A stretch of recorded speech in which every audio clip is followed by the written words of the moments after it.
Hello guys, welcome in JCC class.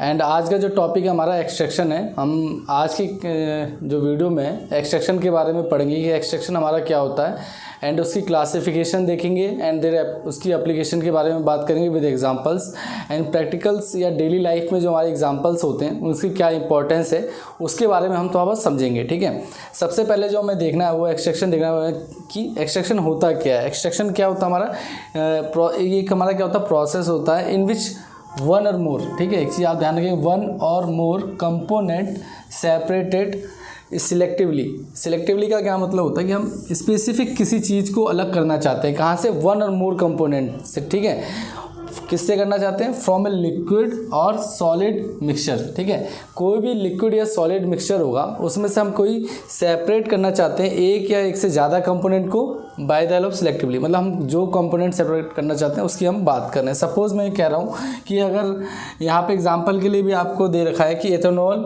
And water, acetone and water, tea bag with warm water. ठीक है, generally देखेंगे आप लोग जो टी एंड वार्म वाटर का जो एग्जांपल है टी बैग का, जो डेली लाइफ में हम लोग जो चाय बनाते हैं, तो अगर हम वार्म वाटर, सपोज मैं अगर यहाँ पे कहूँ कि ये हमारे पास एक पानी का टब है जो वार्म है, बिल्कुल इसका टेम्परेचर ज़्यादा है, और इसमें टी बैग या अगर नॉर्मल से कहते हैं जो चाय पत्ती डालते हैं, तो जो हमारी चाय पत्ती की जो पार्टिकल्स होंगे, ये जो पार्टिकल्स हैं जब इसके अंदर एंटर करते हैं लिक्विड में, तो ये क्या करते हैं, इनमें से क्या होगा, ये जो एक सॉलिड पार्टिकल क्या होगा, इसमें से लीच होकर पानी में डिज़ोल्व होना स्टार्ट करेगा और पानी का कलर उसके कारण चेंज होता है। ठीक है, तो यहाँ पे जो प्रोसेस होता है ये हमारे क्या एक्सट्रैक्शन प्रोसेस कहलाता है।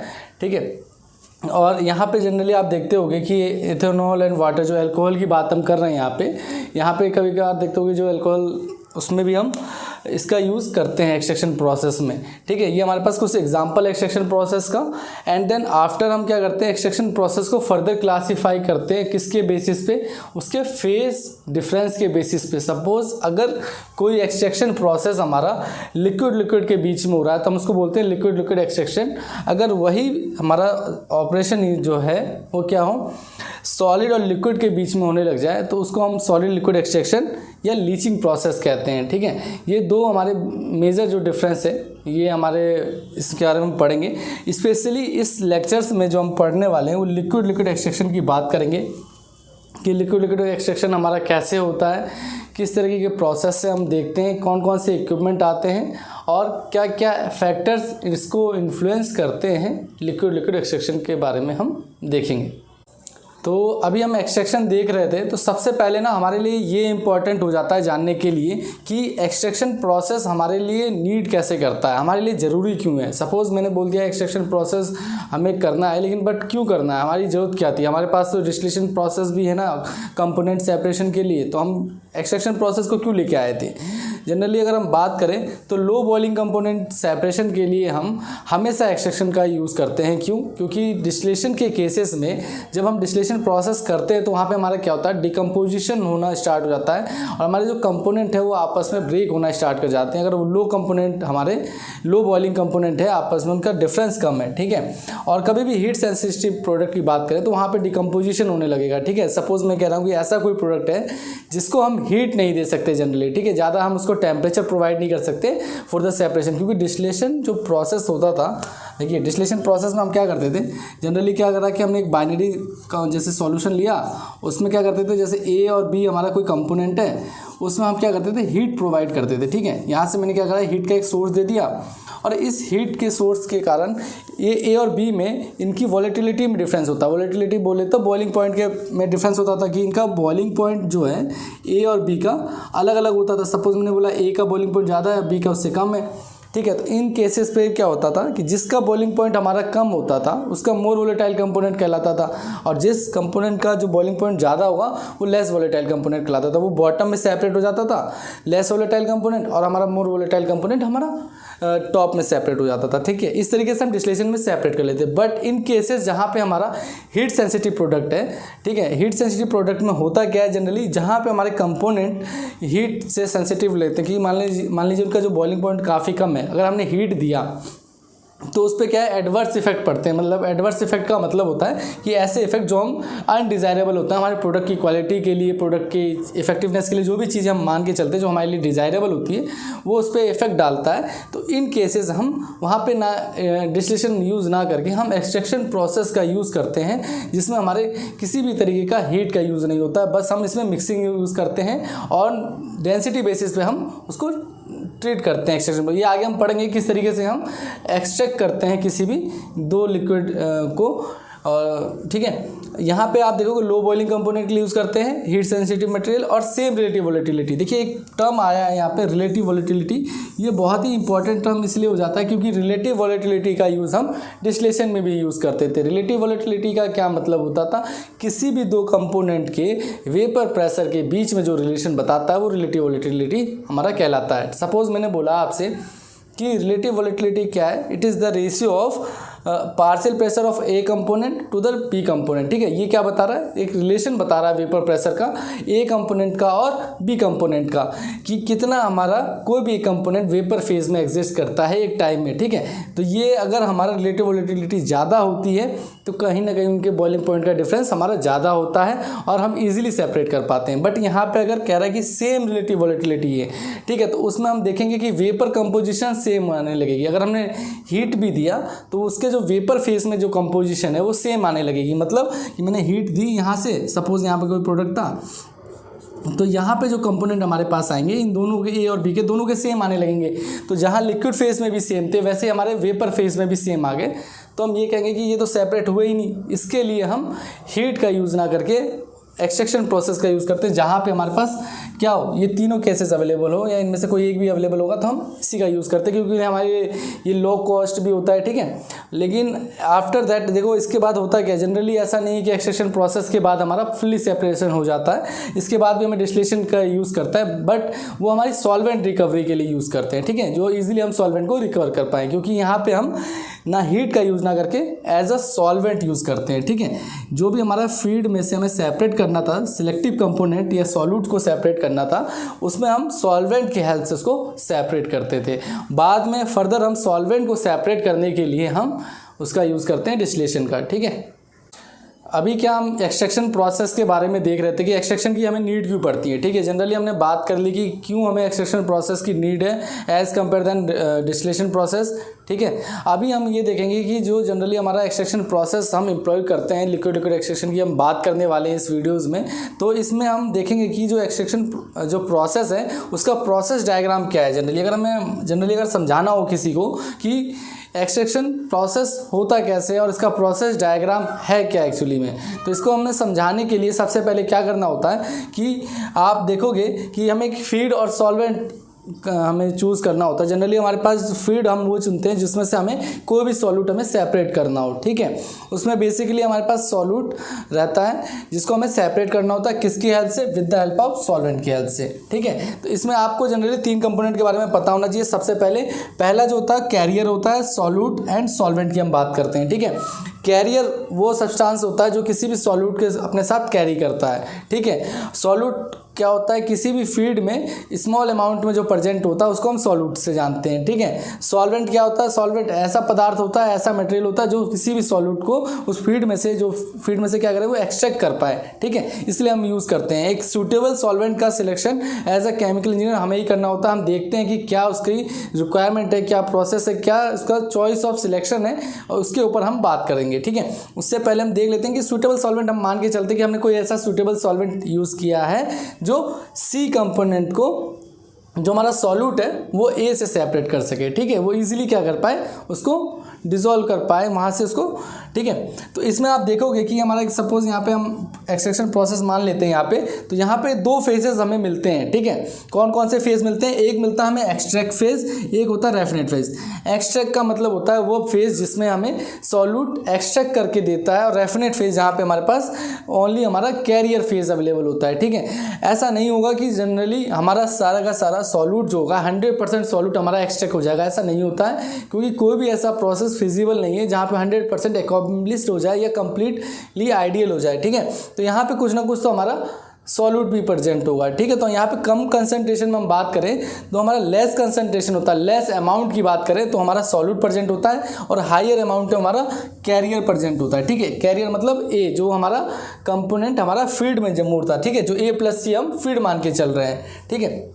उसके बाद हमारे पास जो एक्सट्रैक्ट फेज में जो कंसंट्रेशन है वो किसकी ज़्यादा पाई जाएगी, वो हमारे सी कंपोनेंट की पाई जाएगी, और कम किसकी होगी, ए की पाई जाएगी, ठीक है। ये जो बी कंपोनेंट है ये हमारा क्या होता है, सॉल्वेंट होता है, जो सेपरेट करने का काम आता है। तो बी का जो कंसंट्रेशन होगा, जनरल सी बात है, वो एक्सट्रैक्ट फेज में ज़्यादा होगा, और रेफिनेट में हमारा बिल्कुल माइनर सा होगा। क्यों? क्योंकि ए और बी जो होते हैं वो आपस में इनसॉल्युबल होते हैं। अगर ये सॉल्युबल होंगे तो कभी भी एक्सट्रैक्ट कर ही नहीं पाएगा, ठीक है। अगर सपोज मैंने कह दिया कि ए भी हमारा क्या होगा, सेपरेट कैसे कर रहा है कि ए कंपोनेंट बी कंपोनेंट से इनसॉल्युबल है, मतलब ये दोनों आपस में डिसॉल्व नहीं होंगे, सॉल्यूट नहीं होंगे, ठीक है, सॉल्युबल नहीं होंगे एक तरीके से, ठीक है। किस तरीके से हम रिप्रेजेंट करते हैं, सपोज मैंने एक कंटेनर यहाँ पे ले लें, तो यहाँ पे देखोगे आप लोग, ये जो हमारा लेयर है ये मान के चलते हैं हम ए की लेयर है, ठीक है, और ये हमारा सी कंपोनेंट है यहाँ पे, और ये क्या है, इसके ऊपर बी कंपोनेंट है, ठीक है। तो ये क्या होगा, जो बी कंपोनेंट है इसके साथ एक मिसिबल फॉर्म बना लेगा और ये ए को सेपरेट कर लेता है। और अगर जनरली हम बात करें, जो हमारा एक्सट्रैक्शन प्रोसेस एम्प्लॉयड होता है वो किस बेसिस पे होता है, ये डेंसिटी बेसिस पे बहुत डिफरेंस करता है। और यहाँ पे हम देखेंगे किस किस फैक्टर्स पे भी डिपेंड करता है हमारा एक्सट्रैक्शन प्रोसेस। ये एक जनरल सा प्रोसेस डायग्राम था जिसको हमें समझना ज़रूरी था कि एक्सट्रैक्शन प्रोसेस होता कैसे, ठीक है। उसके बाद हम यहाँ पे चॉइस ऑफ सिलेक्शन के बारे में भी बात करेंगे। तो अभी हम लोगों ने क्या प्रोसेस डायग्राम के लिए मैं बता रहा था आप लोगों को कि प्रोसेस डायग्राम हमने देखा था कि जनरली हमने क्या करा, एक फीड यूज़ किया एंड सॉल्वेंट, वहाँ से हमने एक्सट्रैक्ट और रेफिनेट फेज हमने ऑब्टेन किया था, ठीक है। हमने वहाँ से एक्सट्रैक्ट और रेफिनेट फेज इजीली मिल जाता है। बट जो हम इंडस्ट्रियल एप्लीकेशन में देखते हैं कि जनरली कैसे एम्प्लॉय होता है कि हमारा एक्सट्रैक्शन प्रोसेस कैसे होगा, तो वहाँ पे सबसे पहले आप देखोगे, सबसे पहले जो रहती है प्रोसेस में कि हमारे पास जो फीड होता है, सपोज कोई भी हमारा फीड मिक्सचर था ए और सी का, और सॉल्वेंट हमारा बी और सी का कोई मिक्सचर है, ठीक है। तो उसको सबसे पहले जो इंट्रोड्यूस किया जाता है वो मिक्सचर में इंट्रोड्यूस किया जाता है, जहाँ पर फीड और सॉल्वेंट को प्रॉपरली मिक्स किया जाता है कि यूनिफॉर्म पॉइंट तक, जहाँ पे हम आउटलेट का जो एक पॉइंट है जहाँ पे हम मिक्सचर पॉइंट को डिफाइन करते हैं, एम पॉइंट को, जहाँ पे उनकी कंसंट्रेशन क्या होगी, एक होमोजेनियस के रूप में रहेगी, और हम वहाँ पे उसको डिफाइन करते हैं एम मिक्सचर पॉइंट, ठीक है। उसके बाद हम सेटलर में डालते हैं एंड देन वो अपनी डेंसिटी बेसिस के डिफरेंस पे और हमारा सेपरेट होता है। ईजिली देखोगे आप लोग कि जो सेटलर में एक सेटलिंग टाइम प्रोवाइड करते हैं जहाँ पे वो सेटल होकर सेपरेट होता है, किसमें, एक्सट्रैक्ट फेज और रैफिनेट फेज में हमारा सेपरेट होता है। ये तुम्हारा प्रोसेस है। बट इन केसेस मैंने यहाँ पे कुछ XF, F, S, YS और EY और YR और R टर्म इंट्रोड्यूस करें। इनका क्या मतलब है स्पेसिफिक, अगर आप लोगों ने पहले पढ़ा होगा कि मोल फ्रैक्शन क्या होता है, कि जनरली डिस्टिलेशन में जब हम पढ़ते थे कि कोई भी दो कंपोनेंट था A और B, क्या था, हमारे बाइनरी कंपोनेंट की बात करते थे, सेपरेट करते थे, उसमें हम बोलते थे कि XA + XB जो होता था हमारा 1 होता था, ठीक है। ये हमारा क्या था, मोल फ्रैक्शन को डिनोट करते थे XA और XB कि मतलब किसी भी मिक्सचर में जो XA और XB का जो भी हमारा पार्ट होगा मोल का, वो दोनों का जो सम होगा वो हमारा क्या होगा, 1 होगा, ठीक है। इसी तरीके से हम बात करेंगे यहाँ भी XF और YS की। इसमें जनरली किस तरीके से हम बात करने वाले हैं कि जो हमारा फीड में जो सॉल्यूट की कंसंट्रेशन है वो XF डिनोट करेगा और फीड फ्लो रेट हमारा F से डिनोट करता है। इसी तरीके से जो S है हमारा सॉल्वेंट का फ्लो रेट डिनोट करता है, और YS हमारा सॉल्वेंट में हमारा उसकी कंसंट्रेशन बताता है सॉल्यूट की, ठीक है ये। और इसके बाद हमारे पास एक्सट्रैक्ट में हमारा YE और रेफिनेट में हमारे पास XR आता है, ठीक है। ये Y हमने बस इसको रिप्रेजेंट करने के लिए यूज़ किया है, ठीक है। तो यहाँ पे हमारा XR आता है। अगर हम जनरली इनको रिप्रेजेंट करना चाहें कि XF की कंसंट्रेशन क्या होगी हमारे पास, तो हम XF को कैसे लिख सकते हैं। अगर मोल फ्रैक्शन में मैं कह रहा हूँ कि फीड की बात कर रहे हैं तो हमारे पास C अपॉन में A+C की बात करेंगे क्योंकि सॉल्यूट की कंसंट्रेशन को डिनोट कर रहा है, और AC में ही तो हमारी C की कंसंट्रेशन होगी जितना हमारा मोल फ्रैक्शन होगा। इसी तरीके से आप YS को भी रिप्रेजेंट कर सकते हो। हमारा YS कितना हुआ, C, B+C को डिनोट करता है। बट जब हम एक्सट्रैक्ट और रेफिनेट फेज की बात करते हैं तो यहाँ पे दो कंपोनेंट आके हमारे पास तीनों कंपोनेंट आते हैं, क्योंकि हमारे पास एक्सट्रैक्ट फेज में भी A और B इंक्लूड होंगे C के साथ, और रेफिनेट फेज में भी हमारा कुछ अमाउंट ऑफ A और B, C इंक्लूड होंगे। तो हम किस तरीके से एक्सट्रैक्ट फेज और रेफिनेट फेज में YE और XR लिखते हैं। YE को अगर हमें लिखना हो एक्सट्रैक्ट फेज के लिए तो हम C अपॉन में ए प्लस बी प्लस सी को डिनोट करेंगे, और एक्स आर अगर हमें लिखना हो रेफिनेट फेज में कि सॉल्यूट की कंसंट्रेशन है तो सी अपॉन में ए प्लस बी प्लस सी को डिनोट करेंगे यहाँ से, ठीक है। इजीली यहाँ से हम इसको चीज़ों को समझ सकते हैं, ठीक है। इसके बाद हमें ओवरऑल बैलेंस की बात करेंगे कि ओवरऑल बैलेंस क्या है। जनरली हम मास बैलेंस की बात करते हैं ओवरऑल बैलेंस में कि हमने किसी भी सिस्टम में, सपोज हमारा ये एक्सट्रैक्शन प्रोसेस है, इसमें मैंने कि एक सर्टेन अमाउंट ऑफ इनपुट दिया एंड आउटपुट हमारा कुछ निकल रहा है, तो यहाँ पे हम बैलेंस करने की बात करते हैं, संतुलित करने की बात करते हैं कि मैंने कोई एक्स अमाउंट ऑफ इनपुट दिया और वाई अमाउंट ऑफ आउटपुट आया, तो हम इनपुट इक्वल टू आउटपुट रखते हैं, जिसमें हमने इनपुट को देखना होता है कि इनपुट हमारा कौन कौन सा अमाउंट आया कि फीड प्लस सॉल्वेंट, ठीक है। तो हम यहाँ पे फीड प्लस सॉल्वेंट लिखते हैं, और एक्सट्रैक्ट फेज में हमारा ई और आर हमारा रेफिनेट फेज, ठीक है। एक्सट्रैक्ट और रेफिनेट फेज निकल के आता है। इसके बाद जो हम बात करेंगे वो कंपोनेंट बैलेंस की बात करेंगे कि कंपोनेंट बैलेंस हम किस तरीके से करते हैं, ठीक। कंपोनेंट बैलेंस में जनरली देखिए हम लोग क्या करते हैं कि जनरली हमने बोला कि सबसे पहले मास बैलेंस करा, ओवरऑल बैलेंस में हमने क्या feed flow rate, solvent flow rate, extract और रेफिनेट फेज की अमाउंट की बात करी थी।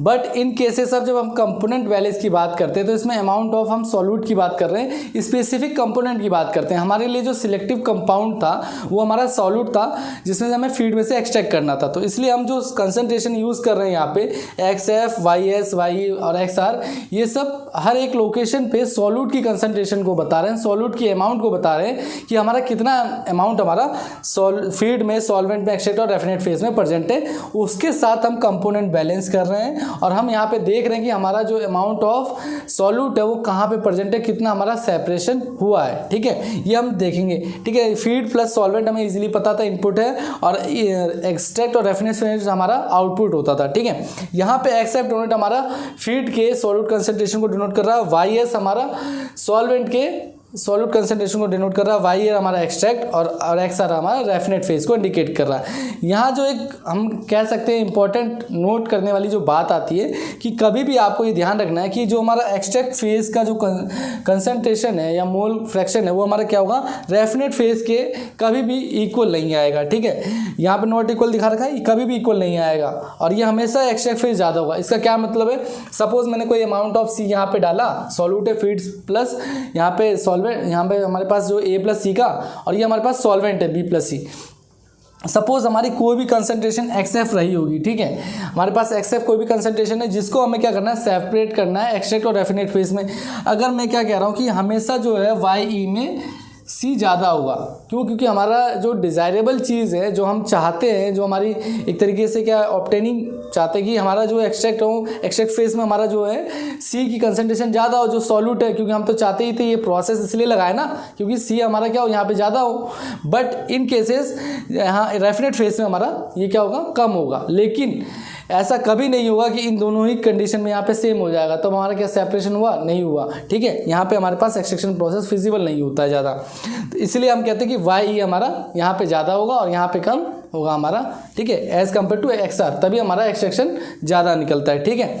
तो ये हमारा कंपोनेंट बैलेंस की बात यहाँ पे हम कंप्लीट करते हैं। इसके बाद हमारा चॉइस ऑफ सिलेक्शन की बात करेंगे हम लोग। तो अभी हम सबसे पहले जो बात करेंगे, किस पे बात करने वाले हैं, on which factor extraction process depend, ठीक है। हमारा किस फैक्टर्स पे हमारा एक्सट्रैक्शन प्रोसेस डिपेंड करता है, किन कारकों पर ये निर्भर करता है। जो सबसे पहले हम बात करेंगे सिलेक्टिविटी की बात करेंगे। सिलेक्टिविटी को अगर हम दिखाना चाहें तो ये डायरेक्टली रिलेट करता है सॉल्वेंट की प्रॉपर्टीज़ से। अगर मैं कहना चाहूँ सॉल्वेंट की प्रॉपर्टीज से कैसे, तो ये डिनोट करता है हमारे सेपरेशन को, ठीक है।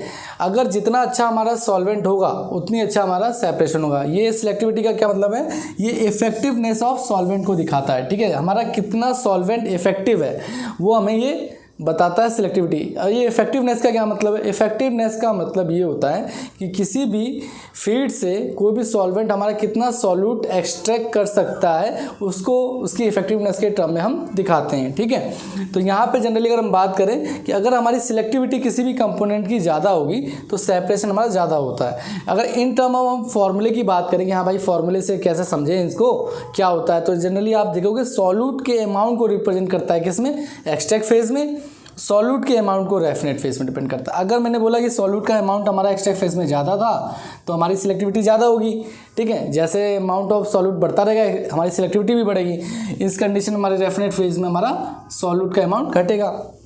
तो ये हमारा किसको बताता है, सिलेक्टिविटी को बताता है। अगर इन कंडीशन में बोल दूं आपसे कि जहाँ पे हमारे पास एक्सट्रैक्ट फेज में हमारा क्या हो, अमाउंट ऑफ सॉल्यूट घट जाए और रैफिनेट फेज में हमारा बढ़ रहा हो, ठीक है, ये दोनों अलग अलग कंडीशन है, तो हमारे वहाँ पे क्या होगा, सिलेक्टिविटी क्या होगी, घटेगी। पहले कंडीशन में बढ़ रही थी, दूसरे कंडीशन में घट रही है, तो जब सिलेक्टिविटी घटेगी तो हम क्या बोलेंगे, सेपरेशन हमारा अच्छा नहीं हो रहा, वहाँ पे हमारा सेपरेशन रिड्यूस हो रहा है, ठीक है। इन टर्म फॉर्मूले की बात करें तो मैंने आपको बताया था कि वाई से हम एक्सट्रैक्ट फेज को डिनोट करते हैं और एक्स से हम रैफिनेट फेज को डिनोट करते हैं, ठीक है। ये चीज़ें आप लोग याद रखोगे, वाई फॉर एक्सट्रैक्ट के लिए है और एक्स हमारा रैफिनेट फेज के लिए है जो हम यहाँ पे यूज़ कर रहे हैं, ठीक है। और ये हमारा वाई सी बाई वाई ये किसको रिप्रेजेंट कर रहा है, एक्सट्रैक्ट फेज में अमाउंट ऑफ सी, सॉल्यूट की कंसंट्रेशन कितनी है विद रिस्पेक्ट टू ए के साथ, ठीक है। ए का कंसंट्रेशन भी हम वहाँ पे देखते हैं। और ऐसा ही हम रैफिनेट फेज में किसके साथ करते हैं, एक्सट्रैक्ट रैफिनेट फेज में अमाउंट ऑफ सी की बात करते हैं विद रिस्पेक्ट टू ए के साथ, ठीक है। ये हमें डिफाइन क्या करता है, सिलेक्टिविटी को डिफाइन करता है। यहाँ पे आप कुछ देख सकते हो पॉइंट मैंने लिखे हैं सिलेक्टिविटी के लिए। अगर हमारी सिलेक्टिविटी मोर देन 1 हो, ठीक है, मोर देन 1 किस कंडीशन पे होगी भाई, अगर मैंने बोला कि जहाँ पे हमारा अमाउंट ऑफ सॉल्यूट रैफिनेट फेज में कम होगा और ये हमारा ज़्यादा होगा, तभी हमारा मोर देन 1 है, तो हमारी सिलेक्टिविटी अगर 1 से ज़्यादा है तो गुड सेपरेशन होगा, मैंने अभी बताया था आपको, तो ये हमारा सेपरेशन ज़्यादा होगा। इसके बाद अगर सिलेक्टिविटी 1 है जहाँ पे हमारे पास अमाउंट ऑफ सॉल्यूट, मान लो मैंने कुछ भी सपोज यहाँ पे क्या कहते हैं, एक्स और एक्स हमारे पास अमाउंट आ गया कोई भी सॉल्यूट का, अगर ये दोनों ही सेम हो गए तो कट कैंसिल आउट हो गया, हमारा 1 आएगा, और ये जो 1 आएगा वो हमारा क्या हो जाएगा, इक्विवेलेंट हमारा 1 हो जाएगी सिलेक्टिविटी, तो हमारा सेपरेशन नहीं होगा, क्योंकि अगर दोनों ही कंडीशन में हमारा जो सॉल्यूट है सेम हो गया तो सेपरेशन तो हुआ नहीं। तो इसके बाद थर्ड केस क्या है, अगर इन केसेस जहाँ पे हमारी सिलेक्टिविटी अगर लेस देन 1 हो जाए, लेस देन 1 का मतलब है जहाँ पे अमाउंट ऑफ सॉल्यूट हमारा रिड्यूस हो जाए टॉप साइड और हमारा एक्सट्रैक्ट फेज में और रैफिनेट फेज में ज़्यादा हो जाए, तो हम क्या बोलेंगे, यहाँ पे हमारा रिवर्स सेपरेशन हो गया, हमारा मतलब रैफिनेट फेज में कैसे ज़्यादा हो गया, इस तरीके से हमारा सेपरेशन इसमें भी पॉसिबल नहीं हो पाएगा, ठीक है। तो ये हमारे 3 सिलेक्टिविटी के कंडीशन थे जो चॉइस ऑफ सिलेक्शन सॉल्वेंट को डिफाइन करते हैं। अभी हम लोगों ने क्या सिलेक्टिविटी के बारे में देखा था। नेक्स्ट जो है हमारा ये डिस्ट्रीब्यूशन कोफिशिएंट है। डिस्ट्रीब्यूशन कोफिशिएंट भी हमें सेम चीज़ें बताता है, बट ये हमें प्रॉपर चीज़ें डिटेल्स के साथ बताता है कि कहाँ पे हमारा सॉल्यूट का डिस्ट्रीब्यूशन ज़्यादा हुआ है, कम हुआ है, ठीक है। ये किसके बारे में हमें बताएगा कि डिस्ट्रीब्यूशन कोफिशिएंट का मतलब ही यही है कि ये सॉल्यूट के डिस्ट्रीब्यूशन के बारे में बताएगा कि अमाउंट ऑफ सॉल्यूट हमारे एक्सट्रैक्ट फेज में ज़्यादा है या रैफिनेट फेज में ज़्यादा है, ठीक है। ये रेशियो होता है किसका, amount of solute in extract phase, amount of solute in raffinate phase, ठीक है। रैफिनेट और एक्सट्रैक्ट फेज की ये बात करता है, ठीक है। एक्सट्रैक्ट फेज को हम वाई से डिनोट करते थे और रैफिनेट फेज को एक्स से डिनोट करते थे, ठीक है। तो यहाँ पे एक कंडीशन मैंने ले रखी है यहाँ पे कि सपोज के की वैल्यू जो डिस्ट्रीब्यूशन कोफिशिएंट है उसको डिनोट हम के से करते हैं, और अगर मैं बात करूँ कि के की वैल्यू कब किस कंडीशन पे हमारी ज़्यादा होगी, ज़रा समझने की कोशिश करिएगा कि अगर मान लो मैं कह रहा हूँ कि के की वैल्यू ज़्यादा है, ठीक है, इंक्रीजिंग ऑर्डर में, कब ज़्यादा होगी, जब एक्सट्रैक्ट फेज में हमारा सॉल्यूट की कंसंट्रेशन ज़्यादा होगी तभी तो होगी। तो हम यहाँ से क्या कह सकते हैं, एक्सट्रैक्ट फेज में कंसंट्रेशन ज़्यादा है और रैफिनेट फेज में हमारा कम होगी, तब के की वैल्यू हमारी ज़्यादा होगी। लेकिन अगर मैं बोलूँ के की वैल्यू कब कम होगी, डिस्ट्रीब्यूशन कोएफिशिएंट कब कम होगा, जब हमारा amount of solute in extract phase क्या होगा, कम होगा। ये जब कम होगा तो हमारा रैफिनेट फेज में ज़्यादा होगा, ठीक है। इसको हम यहाँ से दिखा सकते हैं, ठीक है। अगर मैंने बोला कम होगा तो हमारा एक्सट्रैक्ट फेज में भी कम होगा और रैफिनेट फेज में हमारा ज़्यादा होगा, ठीक है। ये हमारी डिस्ट्रीब्यूशन कोएफिशिएंट की वैल्यू को डिनोट करता है। सिलेक्टिविटी एंड डिस्ट्रीब्यूशन कोएफिशिएंट के बाद हम लोग सॉल्वेंट सिलेक्शन में हम डेंसिटी, इंटरफेसियल एरिया और विस्कोसिटी का इंपॉर्टेंस के बारे में देखेंगे कि ये जो 3 टर्म है वो कैसे इंपॉर्टेंट करते हैं हमारे हमारा जो सॉल्वेंट एक्सट्रैक्शन प्रोसेस है उसमें कैसे मेनली इंपॉर्टेंट है, ठीक है। डेंसिटी हमारा और इंटरफेसियल एरिया और विस्कोसिटी का क्या इंपॉर्टेंस हमारा रहता है जब हम सॉल्वेंट एक्सट्रैक्शन की हम बात करते हैं, ठीक है। जनरली डेंसिटी जो बात करते हैं, जनरली सॉल्वेंट की डेंसिटी ज़्यादा होगी तो वो ज़्यादा मे बी डिफरेंस क्रिएट करेगा किसके साथ, हमारा कैरियर फेज के साथ, ठीक है। तो यहाँ पे अगर डेंसिटी अगर हम ज़्यादा मान के चलते हैं कि हमारी डेंसिटी अगर ज़्यादा होती है तो क्या हुआ, डिफरेंस हमारा ज़्यादा क्रिएट करेगा और सेपरेशन क्या होगा, ज़्यादा होगा, ठीक है। इसलिए हम डेंसिटी को मैक्सिमम की तरफ या डिफरेंस के टर्म में हम बात करते हैं, ठीक है। तो यहाँ पे हमारा सेपरेशन अच्छा होगा और डेंसिटी को आपको पता है रो से दिखाते हैं, ठीक है। अगर डेंसिटी डिफरेंस हमारा कम होगा तो सेपरेशन क्या हो जाएगा, घट जाएगा और रिड्यूस हो जाएगा, ठीक है।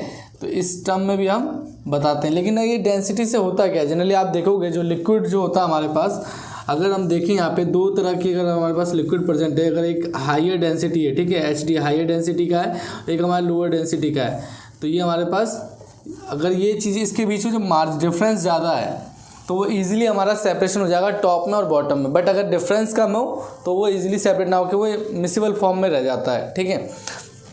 इसके बाद इंटरफेसियल एरिया की बात करते हैं। इंटरफेसियल एरिया क्या बताता है, सपोज अगर मैं दो लिक्विड की बात करूं तो ठीक है, जो हमारे पास सॉल्वेंट जो काम क्या कर रहा है कि सॉल्यूट को सेपरेट करने का काम कर रहा है, ठीक है। अगर यहाँ पर इंटरफेसियल एरिया अगर वो बढ़ाता है, सपोज मैंने बोला कि हमारा सॉल्वेंट है, अगर वो सॉल्यूट के साथ अपना इंटरफेसियल एरिया अगर बढ़ा रहा है, मतलब इन दोनों के कांटेक्ट होने का एरिया बढ़ा रहा है, तो उससे क्या होगा, मिसिबिलिटी रिड्यूस करेगा। किसके साथ, जो सॉल्यूट है वो कैरियर के साथ उसकी मिसिबिलिटी को रिड्यूस करेगा, अपनी इंक्रीज कर देगा, ठीक है।